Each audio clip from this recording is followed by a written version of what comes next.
Čauži ľudia, vidíte pri novom videu. Dneska budem hovoriť o tom, čo sa stalo včera.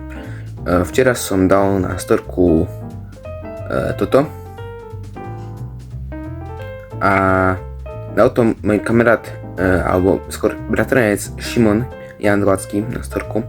Bolo to poblahoželanie k mojim narodkám, aj keď som nemal narodky. Chcem sa priznať k tomu, ja viem, že som klamal, bol to veľký prank na celý internet. Videl som, že Twitter sa nejak spadol, či čo. Je to veľmi vážna vec. Musel som to povedať, nemám narodky. Včera, koľkého 2.3. či 3.2. Ale mám... Vy ste si mysleli, že poviem moje narodky? Ja vám poviem moje narodky za 20 lajkov. Keď dáte na toto video 20 lajkov, tak prezradím svoje reálne narodky.